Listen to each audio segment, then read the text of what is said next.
Hi friends, welcome to Sriram cookings and blogs. ఈ రోజు అయితే ఒక వెరైటీ ఏం కాదు, నార్మల్గా అందరు చేసుకునే కూరేనండి. వంకాయ మామిడికాయ అయితే ముద్ద కూర అయితే చేస్తున్నా అండి. చాలా చాలా బాగుంటుంది, చాలా టేస్టీగా ఉంటుంది.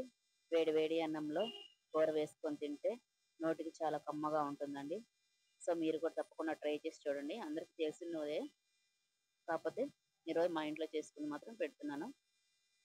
సో ఇందుకు కావాల్సినవి 4 ఎర్రగడ్డలు, టమోటాలు 3, మామిడికాయ 1 ఇట్లా కట్ చేసి పక్కన పెట్టేసుకోవాలి. కొంచెం కరివేపాకు, అదే వంకాయలు కూడా కట్ చేసేసి ఉప్పు నీళ్ళలో వేసి పెట్టుకోవాలండి. సో ఇప్పుడు స్టవ్ ఆన్ చేసి ప్యాన్ పెట్టుకోవాలి. నూనె వేసుకున్న తర్వాత నూనె వేడెక్కిన తర్వాత కొంచెం మెంతులు, ఆవాలు, జీలకర్ర వేసుకొని కొంచెం ఫ్రై అవ్వాలి. ఇలా వేగిన తర్వాత ఆవాలు జీలకర్రని వేగిన తర్వాత మనం ఎర్రగడ్డలు అయితే వేసుకోవాలండి. సో ఇలా ఎర్రగడ్డలు వేసేసుకొని ఎర్రగడ్డలను కాస్త ఫ్రై అవ్వాలి.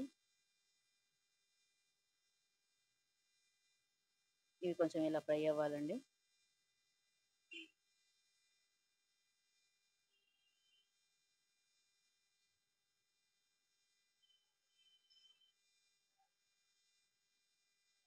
సో ఇవి కాస్త మగ్గిపోయిన తర్వాత మనం టమాటాలు అయితే వేసుకోవాలండి. టమాటాలు కూడా వేసేసుకొని కాస్త మగ్గనివ్వాలి. టమాటాలను కూడా సరే ఇలా కలిపేసుకొని మూత పెట్టేసి ఒక 1 మినిట్ 1 సెకండ్ అట్లా మగ్గనివ్వాలి. సరే టమాటాలు కూడా మగ్గిపోయాయి. ఇప్పుడు ఇందులోకి మనం రుచికి సరిపడా ఉప్పు, 1 టేబుల్ స్పూన్ పసుపు,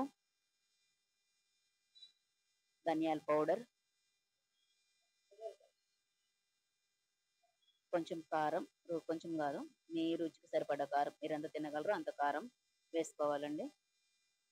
వేసుకొని మొత్తం ఒకసారి మా ఆయిల్లో మగ్గనివ్వాలి. మొత్తం ఫ్రై చేసుకోవాలి. కలిపేసుకోవాలండి. ఇలా మొత్తం కలిపేసుకున్న తర్వాత ఇప్పుడైతే మనం మామిడికాయలు వేసేసుకుందాము. ముందుగా తర్వాత మన వంకాయలు కట్ చేసి పెట్టుకున్నాం కదా, వంకాయలు కూడా వేసేసుకుందామండి.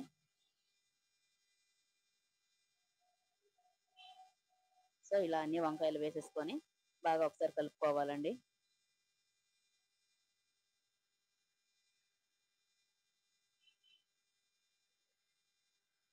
ఇలా అన్నిటిని బాగా కలుపుకోవాలి.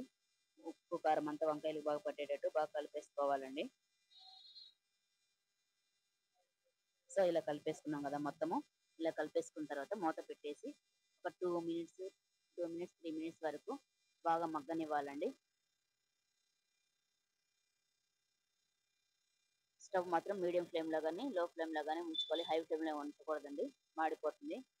సో 2 మినిట్స్ తర్వాత చూసారా ఎలా అయితే ఉందండి. ఈ వీడియో తీసుకుంటే కరెంట్ పోయింది, సో అందువల్ల లైట్ గా కనిపిస్తుంది. సో ఇలా కొంచెం మగ్గిన తర్వాత ఒకసారి అయితే ఇలా కలుపుకోవాలండి. ఇలా కలుపుకొని మళ్ళీ ఒక 2 మినిట్స్ లేదా 1 మినిట్ మళ్ళీ బాగా మగ్గనివ్వాలి. వంకాయలు ఆల్మోస్ట్ 70% మగ్గిపోయేటట్టు ఆయిల్లోనే మగ్గేటట్టు చూసుకోవాలి.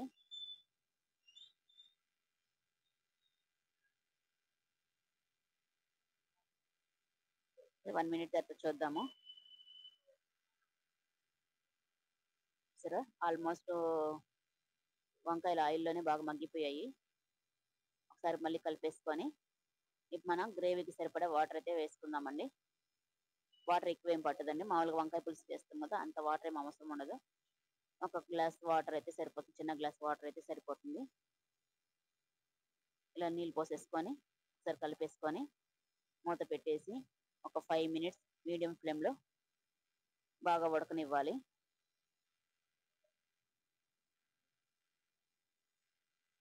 చూసారా 5 మినిట్స్ తర్వాత ఎంత చిక్కగా ఎంత గ్రేవీగా ఉందో, కలర్ఫుల్ గా చాలా బాగుంది కదా. వేడి వేడి అన్నంలో ఇలా ఒకసారి వేసుకొని తింటే టేస్ట్ మాత్రం చాలా బాగుంటుందండి. ఎప్పుడైనా నోటికి ఏం తినబుద్ధి కానప్పుడు ఇట్లా పుల్ల పుల్లంగా కారం కారంగా ఇలా వంకాయ మామిడికాయ ముద్దకూర చేసుకొని తింటే నోటికి చాలా బాగుంటుంది. సో ఈ వీడియో నచ్చితే లైక్ చేయండి, ఛానల్ సబ్స్క్రైబ్ చేసుకోండి.